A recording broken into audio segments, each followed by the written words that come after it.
Hey traders, welcome back to another brand new market dynamics technical analysis series from double trading hub. आज की video के अंदर मैं आपके साथ कंप्लीट ट्रेडिंग ब्लूप्रिंट शेयर करूंगा फॉर बिगिनर्स और स्ट्रगलिंग ट्रेडर्स कि आप लोग अगर न्यूअर ट्रेडर हैं या अगर आप ट्रेडिंग स्टार्ट करना चाहते हैं तो आप लोगों को किन चीज़ों की लर्निंग की ज़रूरत है, या अगर आप कहीं से भी ट्रेडिंग को सीख रहे हैं यूट्यूब से या किसी की प्राइवेट मेंबरशिप से, तो आपको किन किन चीज़ों का और किन किन फैक्टर्स की ज़रूरत होती है। ठीक है, इसी के साथ साथ ट्रेडिंग ब्लूप्रिंट के अंदर रूटीन मैप आपके लिए, डेली रूटीन मैप अगर आप डे ट्रेडिंग या इंट्राडे स्कैल्पिंग सीख रहे हैं तो उसके लिए आपका जो रोड मैप होता है डेली रूटीन का कि आपको किन किन चीज़ों की ज़रूरत होती है, वो इसके अंदर मैं आपके साथ शेयर करूंगा। इस वीडियो के बाद से जो सीरीज स्टार्ट होगी वो मार्केट डायनामिक्स होगी। मार्केट डायनामिक्स के अंदर मैं आपके साथ कंप्लीटली जैसे अपना बायस फॉर्म कैसे करते हैं, जितनी भी ट्रेडिंग रूटीन होती है वो आपके साथ शेयर करूंगा। जो बेसिक फंडामेंटल्स और बेसिक जो रूल्स होंगे, जो टूल्स मैं ट्रेडिंग के टीए के यूज़ करूंगा, उनके ऊपर single detail video double trading hub के ऊपर ऑलरेडी मौजूद है। बट इस वीडियो के अंदर मैं उन सारे नॉलेज को गैदर करके, स्कैटर्ड जो नॉलेज हमारे पास पड़ा हुआ है टूल्स का, उन सब को मैं गैदर करने के बाद मार्केट डायनामिक्स की एक सीरीज आपके लिए बना रहा हूँ। ठीक है, तो ये वीडियो माइट भी आपके लिए हेल्पफुल साबित हो सकती है। So let's begin. सबसे पहले आपके साथ मैं शेयर करना चाहता हूँ डिस्क्लेमर कि ट्रेडिंग अगर आप स्टार्ट करना चाह रहे हैं, अगर बिगिनर ट्रेडर हैं, तो रिस्क डिस्क्लोजर ट्रेडिंग के अंदर बहुत ज़्यादा है। अगर आप हज़ारों डॉलर्स बना रहे हैं तो आप हज़ारों डॉलर्स लूज भी कर सकते हैं। इसलिए अपने आप को ट्रेडिंग के अंदर अगर आप प्रॉफिट की स्ट्रीक के साथ जा रहे हैं तो अपने आप को उससे बचा के रखना है कि ओवर ट्रेडिंग नहीं करनी। ये सारी चीज़ें भी हम मार्केट डायनामिक्स की सीरीज़ के अंदर आपके साथ शेयर करूंगा।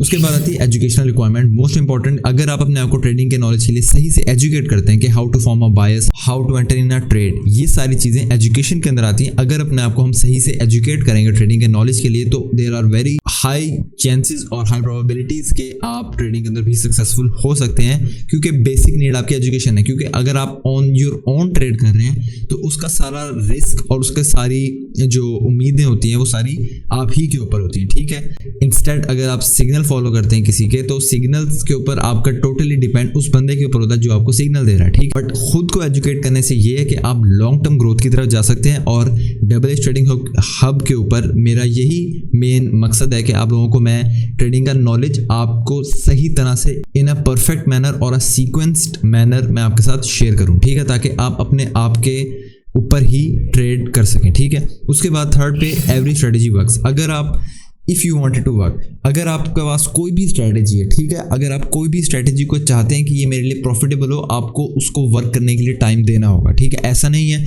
कि अगर आपने लेट से आज एक कोई स्ट्रैटेजी सीखी, आपने उसको 1 वीक टेस्ट किया, डायरेक्ट ट्रेड किया, आपको वो प्रॉफिटेबल हुआ, नेक्स्ट वीक उसके सेटअप नहीं फॉर्म हुए और आपने स्ट्रैटेजी को छोड़ दिया, आपने कहा कि ये स्ट्रैटेजी फारिग है, इसके अंदर कोई काम नहीं हो रहा, तो ऐसे सब नहीं चलता। अगर आपने कोई फर्स्ट वीक में उससे प्रॉफिट जनरेट किया है तो इसका मतलब ये है कि वो प्रॉफिट जनरेट करती है। इसका मतलब ये है अगर आप उसको on a longer time 6 to 8 month या 1 ईयर तक अगर उसको यूज़ करते हैं, at the end of the day और वीक और ईयर आपकी वो स्ट्रेटजी प्रॉफिटेबल ही जाएगी।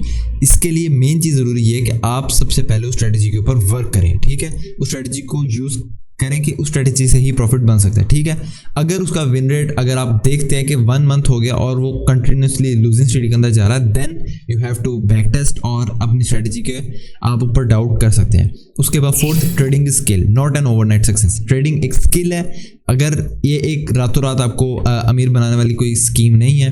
ठीक है, ट्रेडिंग एक स्किल है, अगर आपने इसको सीख लिया तो आपको एक कंसिस्टेंटली प्रॉफिटेबल और प्रॉफिट जनरेट करके देती रहती है ओवर द टाइम। ठीक है, उसके बाद साइकोलॉजिकल चेंजेस लास्ट के ऊपर के अपने आप को साइकोलॉजी जो है आपकी, ये एक बहुत इंपॉर्टेंट इसके अंदर किरदार अदा करती है कि आप लोगों ने किस तरह से अपने आप को मैनेज करना है। ठीक है, लेट्स से अगर आपकी सारी ट्रेड्स ग्रीन जा रही हैं ओवर द वीक्स, तो अपने आप को ओवर ट्रेडिंग से रोके कैसे रखना है कि जो प्रॉफिट आपने कमाया उसको लूज़ नहीं करना। इसी तरह अगर लूजिंग स्ट्रीक जा रही है तो अपने इमोशंस को काबू कैसे रखना है कि हम सही सेटअप का वेट करें और अपने आप का सब्र कैसे लेके। ठीक है ना, तो ये सारी चीज़ें जो हैं ट्रेडिंग के डिस्क्लेमर है, और ये अगर आप न्यूअर ट्रेड स्टार्ट करना चाहते हैं तो ये आपके लिए बहुत इंपॉर्टेंट है। ठीक है, अब इसके आगे मैं अब आपके साथ ब्लूप्रिंट शेयर करना चाहता हूँ कि ब्लूप्रिंट के अंदर 4 चीज़ें जो हैं वो आपके लिए इंपॉर्टेंट होती हैं। First of all bias, second narrative, third entry and fourth risk management.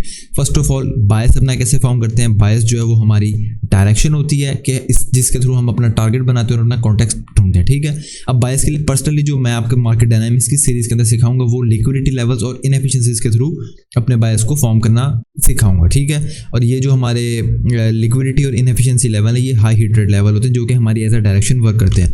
उसके बाद आता है हमारे पास नैरेटिव जो होता है वो हमारे बायस की तरफ जो ट्रेड एग्जीक्यूशन जोन होता है वो नैरेटिव होता है, इंटरनल रिट्रेसमेंट या internal high hit rate level. अब यहाँ पे मैं आपको क्विकली बता देता हूँ। लेट्स से ये हमारा बायस का लेवल है और प्राइस इस जगह के ऊपर यहाँ पे ट्रेड हो रही है, ठीक है। तो यहाँ पे अब अपने अपना नैरेटिव ढूंढना है। लेट्स से ये वाला फिबोनाची लेवल या इनएफिशिएंसी जोन जो ये हमारा नैरेटिव जहाँ से हम बाय की ट्रेड बाय द डिप करेंगे टुवर्ड्स आवर बायस जोन, ठीक है ना। तो ये जो यहाँ पे हम लोग बाय करेंगे ये हमारी जो इंटरनल रिट्रेसमेंट है ये हमारा जोन नैरेटिव कहलाता है, ठीक है। उसके बाद आता है एंट्री के। अब हमने एंट्री किस तरह से फॉर्म करनी है, ठीक है। जब के लेट्स से प्राइस ने हमने अपना बायस भी ढूंढ लिया, अब प्राइस हमारे नैरेटिव जोन में भी आ गई है, तो अब हमने बाय ये सेल को कब क्लिक करना है उसके लिए कंफर्मेशंस कुछ एंट्री की होती है जिनके लिए पर्सनली मैं यूज़ करता हूँ सपोर्ट रेजिस्टेंस फॉर्मेशन, उसके बाद या तो sharp turn entry and third impulse entry. 3 entry patterns मैं इसलिए यूज़ करता हूँ ताकि हम कोई भी एंट्री है अगर हमारा सेटअप या हमारा बायस फॉर्म हो रहा है तो हम उस एंट्री को मिस ना करें, ठीक है। ये सारी चीज़ें मैं आपके साथ नेक्स्ट जो मार्केट डायनामिक्स की सीरीज है उसके अंदर completely with rules each and everything आपके साथ शेयर करूंगा, ठीक है। The entry pattern is most crucial part where fear comes in. बहुत से लोग आपको स्ट्रेटजी सिखा देते हैं आपको कि इस तरह से हमने यहाँ पे ट्रेड लेनी है, बट वो एग्जैक्ट पॉइंट नहीं आपको बताते कि किस जगह के ऊपर आपने एंटर करना है किस जगह के ऊपर नहीं। लेट्स से प्राइस ने हमारे आके ये हमारा सपोर्ट जोन आ रहा है और प्राइस ने इसको आके टैप किया, ठीक है। तो अब यहाँ पे हमने क्या ऐसी चीज़ देखनी है कि हम एक्सपेक्ट करें कि प्राइस यहाँ से ही बाउंस होगी, क्योंकि समटाइम्स प्राइस इस तरह करती है कि आती है सपोर्ट लेवल के आके टैप करती है, हल्का सा बाउंस लेने के बाद वापस से उसको ब्रेक करके इन दी एंड हमें लूजिंग ट्रेड के अंदर धकेल देती है, ठीक है।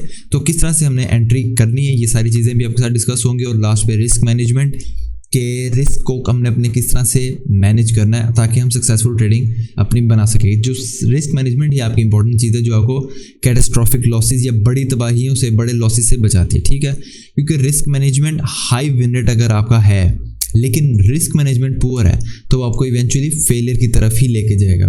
So this is a complete blueprint जो मैंने आपके साथ शेयर किया। और अब इसके बारे में हमने चीज़ों को सारी सीखना कैसे है इसके लिए आपके साथ मैं मार्केट डायनामिक्स की सीरीज़ के अंदर डिस्कस करूँगा। सो स्टे ट्यून्ड, आने वाली वीडियोस बहुत इंपॉर्टेंट और बहुत इंफॉर्मेशनल होने वाली है आपके लिए। So we will meet in the next one. Good bye.